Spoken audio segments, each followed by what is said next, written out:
If we are literally just talking about land mass, our largest shared public spaces, just like by volume, are streets and sidewalks. Something like, I think 20% of the public space in the city of Boston is just streets and sidewalks. And so our approach is to look at that shared public space and say, what is the most equitable use of that shared asset? And what is going to provide the greatest public benefit? And when you look at it that way, it's not about, do we keep the parking or get rid of the parking? It's, what is the best way to accommodate someone who might be in a wheelchair? What's the best way to accommodate someone who has 3 small children and they're trying to get around the city? What's the best way to accommodate a family that is biking? And how do we share that space in the most equitable way?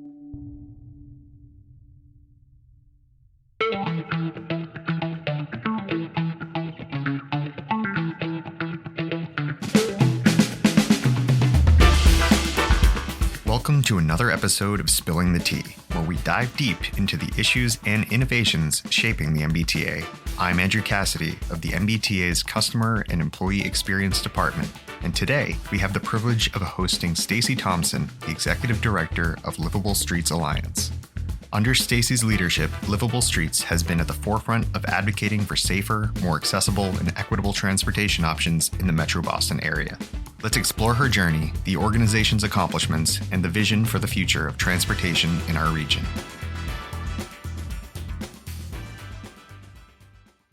Stacy, thank you so much for taking the time to speak with us today.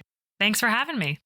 Can you tell us a little bit about your journey to becoming the executive director of LivableStreets? What inspired you to focus on transportation in public spaces? It often surprises people when they hear that I am a transportation advocate, that I have no background in transportation planning. I am not a transportation engineer. I actually came to LivableStreets because I have a degree in social justice, and I care about issues, systemic issues that impact people. And as you know, and as the T knows, someone's ability to move around their community, their ability to get to work, to get to a place of worship, to get to the doctor, is a huge indicator of their quality of life. So for me, transportation has never been about the planning or the engineering. It has been about the people and how transportation impacts their quality of life. And so that's how I landed at LivableStreets. I wanted to do work that would improve people's ability to get around their own communities and to self-determine how and where they will live. That's fantastic. Was LivableStreets your first experience with transportation advocacy? Yes, but I do have a background in climate change advocacy as well. So prior to joining LivableStreets, I was at a great organization called Ceres, which actually works with companies and investors in the capital markets on sustainability and climate change issues. And I like to remind folks that the largest portion of GHG emissions in the country comes from the transportation sector. So for me, it was a really natural shift as someone who cares about climate change to look at the transportation sector, because we could replace every single gas-powered vehicle with an electric vehicle, and it will not solve the climate crisis. So the work that I'm doing helps people every day get to where they need to go, but is also absolutely mission critical if we're going to reduce our GHG emissions locally and nationally. That's incredible. LivableStreets is known for its impactful programs like Vision Zero, Better Buses, and the Emerald Network. Can you share some of the key successes and milestones of these programs?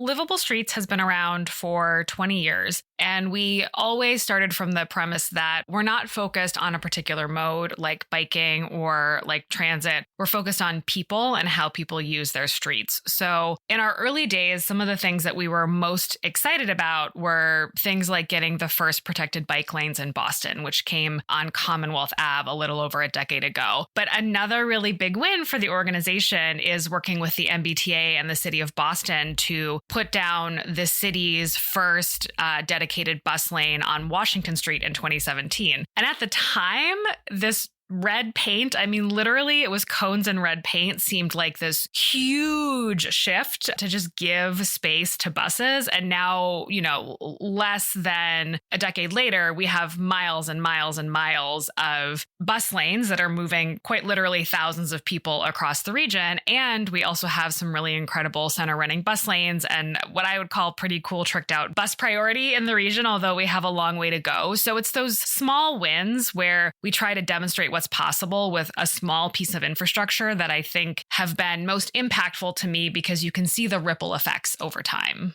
You already kind of touched on this a bit, but you often mention that Livable Streets is an access and equity organization, not just transportation. Can you elaborate on what this means and why it's important? Again, I think, and I see this for people who care about walking, biking, transit, or moving around their communities in a car, that we often get really hung up on the mode or vehicle that is on a street. Livable Streets wants to flip that on its head. And I like to remind people that if we are literally just talking about land mass, our largest shared public spaces, just like by volume, are streets and sidewalks. Something like, I think 20% of the public space in the city of Boston is just streets and sidewalks. And so our approach is to look at that shared public space and say, what is the most equitable use of that shared asset and what is going to provide the greatest public benefit? And when you look at it that way, it's not about, do we keep the parking or get rid of the parking? It's, what is the best way to accommodate someone who might be in a wheelchair? What's the best way to accommodate someone who has 3 small children and they're trying to get around the city? What's the best way to accommodate a family that is biking? And how do we share that space in the most equitable way? It means that our work includes things like adding green space and trees and benches to our streets. We care about things like public art, and we also care about things like affordable housing. So it's, again, not just about a bike lane or a bus lane or a crosswalk. It's how to make that shared public space something that is good for everyone, and we really mean everyone. So it's really an intersection of all of the above. Yeah, we internally call it the messy middle. It's very easy to focus on one piece of a street. It's very hard, but it's important to look at all of the different ways someone can use a street. And what I often say is a little bit like updating a website or even planting a garden. There is no end. If you're someone who loves to garden, you know that you plant seeds and then you have to cultivate and work on that garden, and it changes and evolves over time, and it continues to change, and the plants that you use might change. Our streets are exactly the same. There is no end game. What worked 10 years ago might not work today, and it might not work 20 or 30 years from now. We have to be open to really listening to what people need and be willing to try new and hard things that can sometimes be challenging. And we all know that some of the new infrastructure, not everyone loves or everyone is used to, but it reflects the need of the community at the moment. That's fascinating. Things are always evolving, and I'm sure even kind of looking at plans that might have existed pre-pandemic and post-pandemic have shifted. Obviously, there's been a boon for people looking for housing in the Boston metro area, and then also with some people working remotely, kind of changing up where and how they use those spaces. The Boston area, and frankly, the entire state of Massachusetts, is experiencing a housing crisis that is not unique nationally, and it increasingly is not unique globally. But what we know is that most people don't want to spend 2 hours sitting in traffic in a car. That is an almost universally shared experience. I don't want to speak for everyone. There might be 1 or 2 people out there who are like, yes, I love to put my book in, sit in my car. That is my dream. But most people prefer to live close to their job, live close to the other community assets that they want access to. A grocery store, a daycare center, a place to play soccer with your kids, right? Those are desirable. So it's part of the reason why Livable Streets thinks about land use as part of our work, and why we support things like the MBTA Communities Act that seeks to build more housing next to transit. But we also say that the way to make something like the MBTA Communities Act successful is to also consider what assets you're building next to those MBTA stations that will make living there more livable. Will there be a grocery store that's accessible via transit or walking? Will there be safe crosswalks? Will there be parks? Will there be other types of businesses that you can get to? So we try to think about a holistic approach. We try to make sure that when we are supporting new development, that it is both mixed use and mixed income. We'd love to see more affordable housing in Massachusetts. We'd love to see a stronger approach to keeping folks in place and anti-displacement measures overlapping with an increase in both bus service and train service. Because if you don't do all of those things together, it's very easy to leave our most vulnerable populations behind, or quite literally push them out of the MBTA service areas where we, and I say we because I know the MBTA is doing this, trying to provide more service to people who don't own cars and who really need it. Absolutely. So you kind of talked about this, but affordability and transportation are probably two of the biggest key issues facing the state of Massachusetts, but they're also deeply interconnected. And you talked about some of the positive initiatives that are happening, but what are the real challenges that you're facing in trying to make that more of a reality and kind of move the needle on that? I think there are two challenges. One is that Massachusetts, like every other state in the country, underfunds transit. And I know that is a challenge for every single transit authority. In addition to the MBTA, there are 15 regional transit authorities across the state. So in a real dollars and cents, we put significantly less money toward transit than we do toward driving. And there are lots of studies that show that. And so, it's hard to get to the system that we know we need when the folks who are responsible for implementing that system don't always have the resources. What I mean by that is, Livable Streets several years ago said we'd really like to see the T purchase like hundreds more buses. That, if we really want to run great service, the T simply needs many, many more buses, many, many more operators to provide appropriate coverage across the entire region. That simply requires resources, and the T can't run the level of bus service that we would consider sort of gold standard best in country without those resources. But we go through these fights every year at the State House about where we're going to put money here and there. And I think not just in transportation, but in any social good, I wish that our elected officials were starting with, what do we want our systems to look like?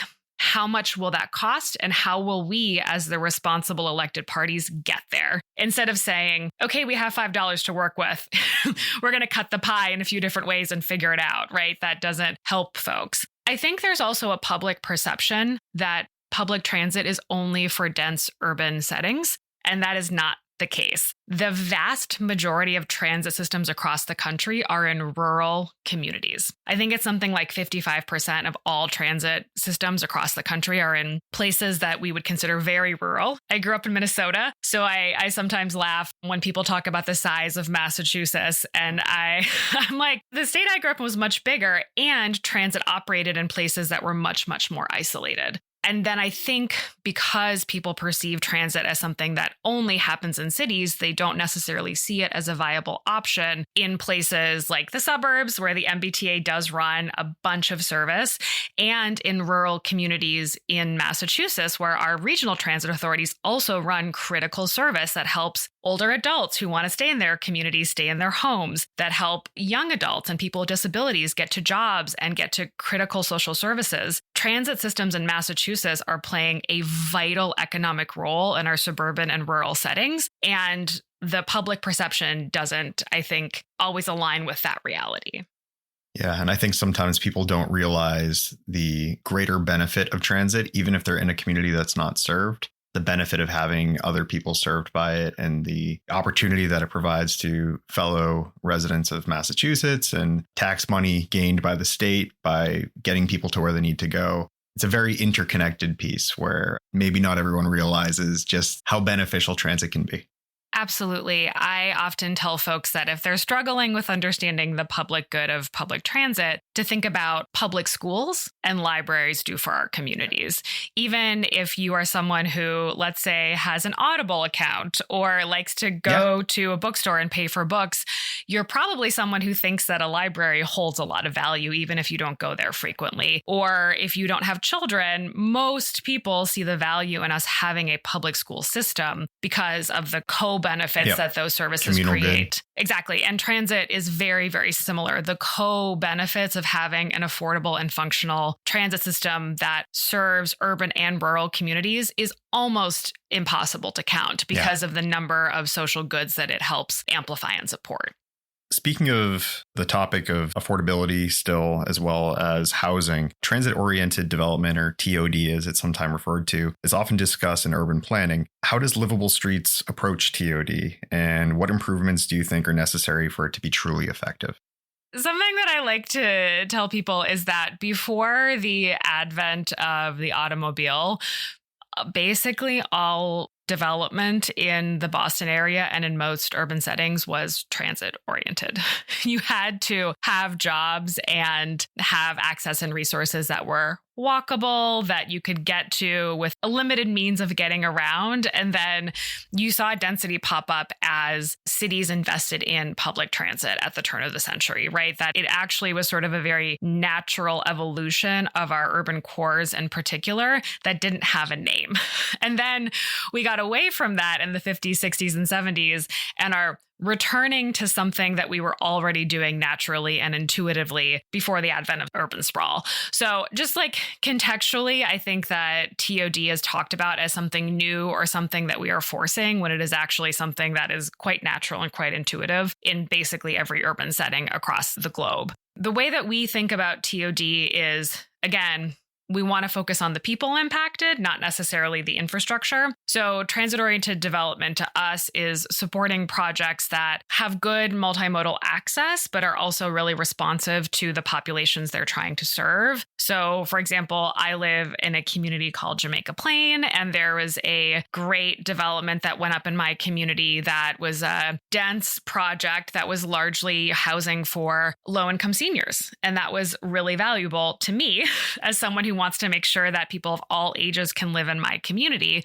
But the development prioritized space for seniors over space for vehicles because they knew that a majority of the folks living in that space would not be able to drive for a variety of reasons, and instead made sure that it was very close to an Orange Line stop so that people could get to the Orange Line and then therefore get to the services they needed. So I think that the worst kind of TOD just puts boxes with, one or two bedroom apartments in them next to some transit stop and isn't thinking about the user who's most likely to be in the space.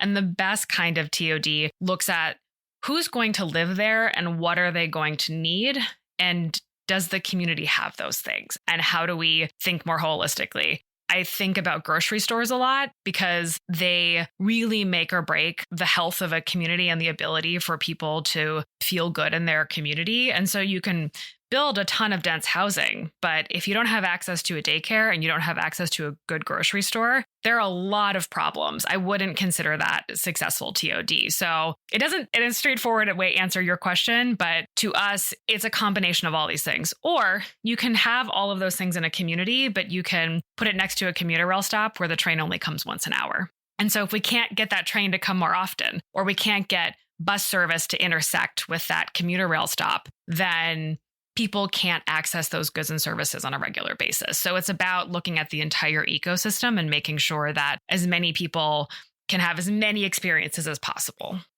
That's really interesting to hear, because I've always thought of it as, I guess, probably the more simplistic approach of, building next to it, having some things available. But hearing that thought process of the senior living community, it shows that, you need to have that level of thoughtfulness, because there's a good in it probably regardless, but you can really amplify that good if certain considerations are made. Absolutely. And I think every project, I like it when folks get really granular. So just using this example, if you have a senior living facility next to a T-stop, if the T-stop doesn't have an elevator or the elevator is chronically broken, that older adult can't access the system. So it doesn't matter if you built the best building on the planet for seniors, a 3-minute walk away from a T-stop, if we haven't made sure that that T-stop is accessible and that we're running service on a regular basis throughout the day, because that older adult is likely not working a 9 to 5. They're probably going to want to get somewhere at 2:00 in the afternoon. If we're not thinking about all of those things as part of TOD, then it's just a nice idea on paper. It's not actually a lived reality. So as far as creating access, Livable Streets advocates for fare-free transit. Can you explain why this is important and how it could be implemented effectively on the MBTA? I would like to start by saying that fare-free transit is something that there is a wide range of opinions. So I'm going to share Livable Streets' approach and also recognize that there are probably people who would disagree with us, and that's okay, because that's how things go in most transportation-related conversations. Livable Streets did not take on fare-free transportation until 2020, really the end of 2019. And that's in part because part of our work is talking to MBTA riders and actual people on the ground. And we heard increasingly from folks on the ground that making it free would just make it easier. And we had to start listening to people. And something that is often cited when I bring up why I believe fare-free transit is something that every transit authority should be looking at seriously. Implementation is going to look very different. Every transit authority raises money differently, has different challenges and different needs. But I think that we need to stop pretending that this isn't a viable option for some or many transit authorities. When I bring this up, folks say, every time you survey people, they say that they would prefer reliability for the trains to run more often. And we can use that fare money to do those things. They say that fare-free transit doesn't matter. And what I say is, I have a background in sociology, and what we know is that self-reporting data is the least reliable data you can get. If you ask people how much they exercise, how much TV they watch, they're going to tell you something that's very different than their likely lived reality. And what we've learned from fare-free transit and the dozens of pilots that have happened in Massachusetts is that even when people can afford to pay for transit, they ride it more when it's free. That is happening in Boston, that is happening in Merrimack Valley, that is happening in Worcester, that has happened with almost every pilot that has happened across the state.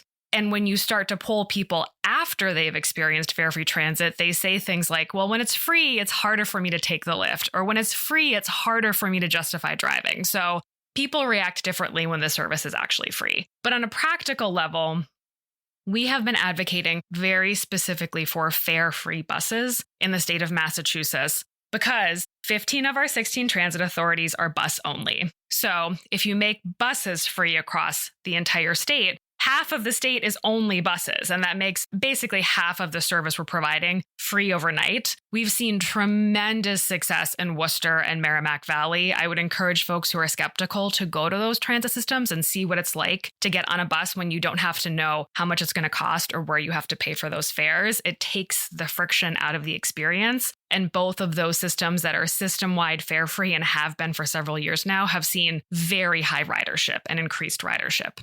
On the MBTA, there are also trains, so it's not as simple, but most people transfer from a bus to a train.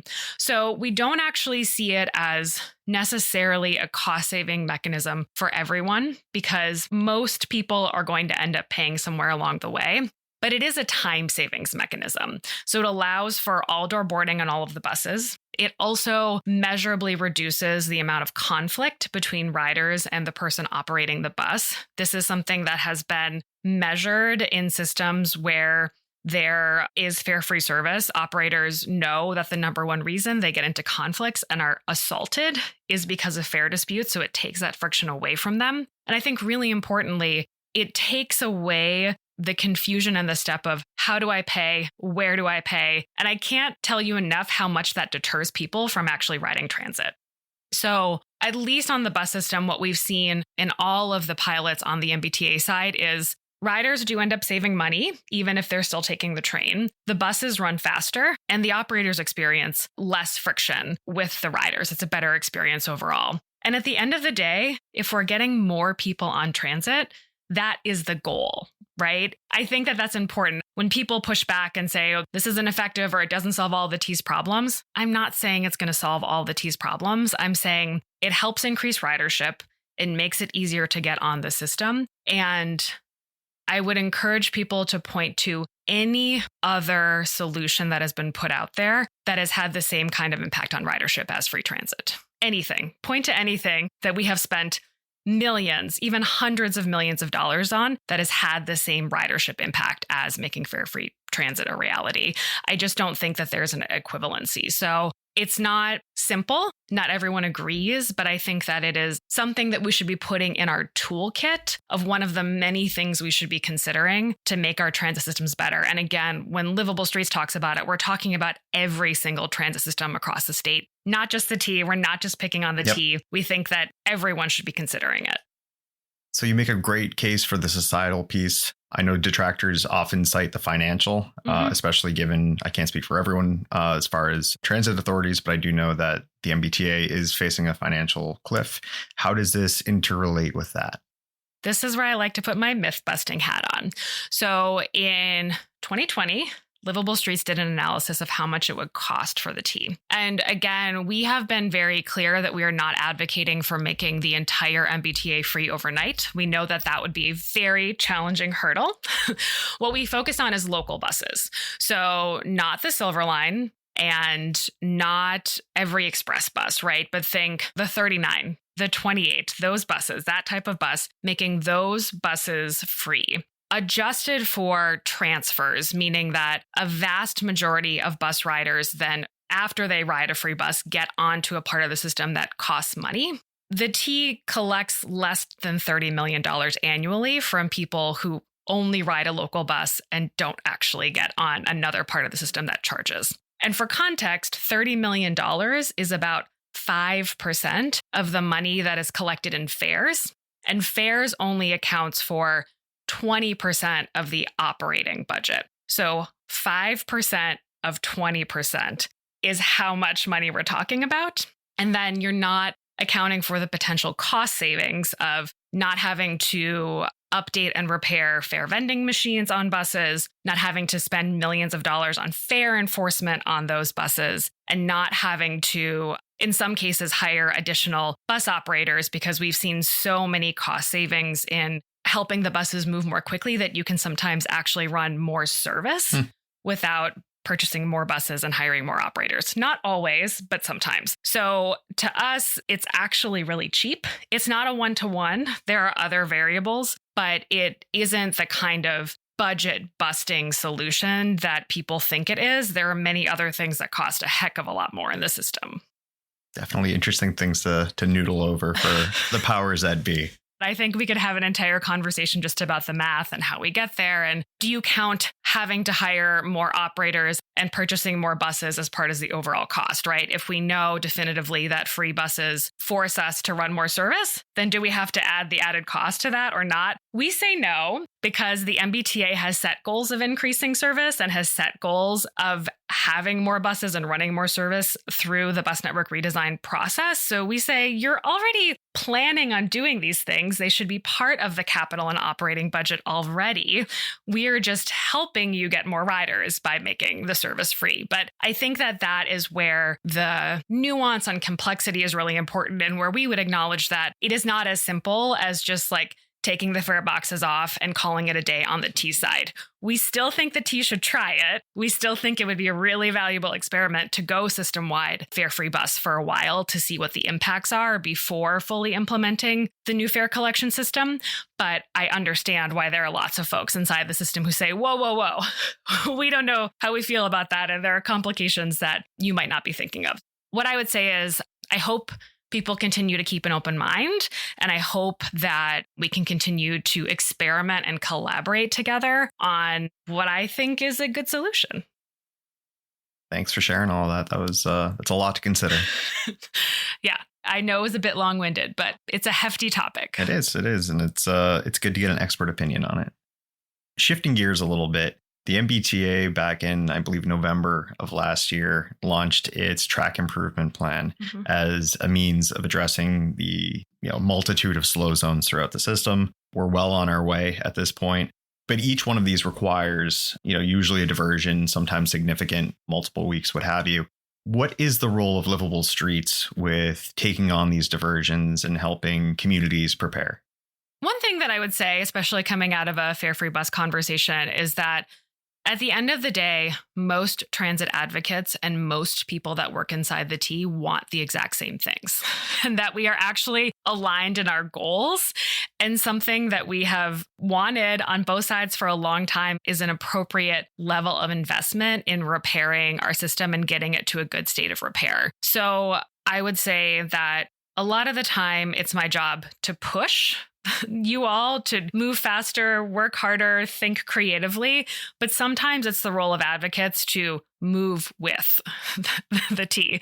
And so when the leadership at the MBTA let us know that they were planning a full year of diversions and that they were going to move very quickly, frankly, probably much more quickly than we would have pushed them from the outside to move, we put our partnership hats on and said, our job is to help the people that we engage with understand what's going on, not just so that they continue to get where they need to go, but so that they can understand the benefits of taking this approach. We're talking about decades of disinvestment in the system, which frankly, if you're an everyday rider, you might not understand or you might not care. You're just upset that it took you an extra 45 minutes to get somewhere on a shuttle. So all of this is to say is we've seen our role is working with the MBTA and the city of Boston to let people know when diversions are coming. We've had folks on our team helping build supplemental materials and multilingual materials, in addition to what the T is doing in communities like East Boston and in Dorchester when the Blue Line was shut down and the Red Line was shut down. We've had partners at groups like Bikes Not Bombs and the Boston Cyclists Union lead rides for people who are choosing to not take the system during the shutdown, but to choose an alternative mode that's not driving a car. That has been a really important element of these diversions and shutdowns, is to help people understand that, especially if they don't own a car or they don't have a job where they can work from home, that getting on a blue bike or taking a bike is an option for those who are able-bodied, and that we have great community partners who can help you do that if you're nervous about getting on a bike or you don't quite know what the route looks like. So we've been working with partners to help with that kind of supplemental outreach. And then we've also been surveying riders during and after diversions to understand what went well and what could be improved. We know that the MBTA is consistently seeking feedback. We also know the communication isn't perfect. So part of our role is to then give that feedback to you and say, hey, in the future, this is how you should consider doing signage differently. Hey, in the future, you might want to train your ambassadors to share this type of information or get out there a few days earlier so that every time we do a diversion together, it gets a little bit better. And we do take a look at those. They end up in my inbox and we pore over them as a group. We look for do outs and, again, whatever we can do to improve. And I suppose on the topic of improvement, I'm just curious as to how do you view the MBTA as it stands today? What grade would you give it? I think that I would give the T a B-. Okay. But that is up from a failing grade. And so what I would say is what I've seen is an incredible amount of effort. I've talked to almost no one inside the T, and there are quite literally thousands of employees who aren't working really hard and who aren't trying really, really hard. And it is so challenging to do that kind of labor when everyone's mad at you and consistently mad at you. Yeah. And to continue to have good morale and continue to wake up every day and then just get yelled at when you're trying that hard is really tough. But the T is still playing catch up, right? So as an advocate, I can't give an A for effort. I have to say I'm excited to continue to partner with the T because I can see that the work is there. But I think we have a long way to go in terms of communications. I think that there's a lot of work to be done on the bus system. I think that I would love to support the T in continuing to hire more people who can move this work forward. And I think that we've been so stuck in our problems that we haven't had a moment to step back and say, where do we really want to be in 10 years? Are we going to be running train service that comes every 5 minutes, peak or non-peak? Are we going to be serving thousands of more bus riders with peak frequency across the system? Who do we want to be as a region? Where do we want to get to? I want to see the T start talking about those bold visions because that's how we get the grade up and that's how we start moving in a forward direction. So looking ahead, what are the goals and initiatives for Livable Streets? How do you see the organization evolving over the next few years? 10 years ago, Livable Streets did not have a transit program at all. And now it's probably half of our work. I think that we will continue to do what we always do, which is focus on people and less on modes. But I think that the organization, with some great upcoming leaders who are on my team, are really continuing to lean into those intersectional questions. And I think that our work will increasingly center environmental justice, center the impacts of displacement, and center the people in our region and in the MBTA region who are most transit dependent and making sure that their perspective is included in the conversation. What that will look like in terms of advocacy and if we are partnering with the T or pushing the T, only time will tell, right? But I don't think that the organization is going to stop approaching our work with a people-centered lens. What advice would you give to other cities or organizations looking to implement similar transportation and public space initiatives? I think that I would start by saying that there's almost no community across the country where the status quo is going to be sustainable in terms of our streets. I can't think of a place that I've gone that has figured it out. And starting with that premise means that whether you're an advocate or a city official, that it's really time to start getting experimental and being willing to make hard changes that will upend the status quo and get us to a better place. It's so easy to say this is how things have always been. Our community has always looked this way, but it's not working. We have a problem. We don't have affordable housing. A lot of Americans are unable to get to healthcare services, unable to get to jobs, unable to take their kids to daycare. So we have to do something differently, and we have to be willing to make those bold, hard decisions. And I guess to folks in the advocacy community and the city, as we are looking to do bold, hard things that might go against our instincts, things like fare-free transit, but also things like center running bus lanes and investing more in bike infrastructure, to also be willing to step back and listen to the community members that are going to be most impacted and really contextualize the work that you're doing. And then recognize that even if you are fighting with each other, you probably want the same things. Everyone wants to be able to get around their community. We have found at Livable Streets that when we hold those values and know that the folks inside government are often trying their best and often want the same things, it's a lot easier to work together to get those bold, transformative projects on the ground and to move together. So I guess the takeaway is be willing to be brave and be willing to give the person on the other side the benefit of the doubt. As long as you're both trying to move in the same direction, you're going to get farther that way. How can the community and our listeners support Livable Streets and get involved with your advocacy efforts? That's a wonderful question. You can go to our website at LivableStreets.info, not .org, not .com, .info. We have some newsletters. We also have a street ambassador program where you can volunteer to do some of the outreach that we do to transit riders and community members. It's one of our most successful and most impactful programs, and people really enjoy doing the work. So you can sign up to volunteer. We also have events. We have an event coming up at the end of September called Tour de Streets. That's a ride and a walk. It's located in Alston, and it's a great way to get to meet other advocates and also just have a very chill ride or community walk. So if you're one of those folks who's a little nervous about biking or sees some of those big bike or walk-in events that are a little intimidated, this one's a little smaller and easier to access. And we also have an event called the Street Talk 10 and 1 that happens every December. The general manager participated last year. It's a great way, again, to meet other people who like advocacy or interested or curious about transportation of all varieties. So lots of ways to get involved. Stacy, thank you so much. Really appreciate you taking the time. Thanks for having me.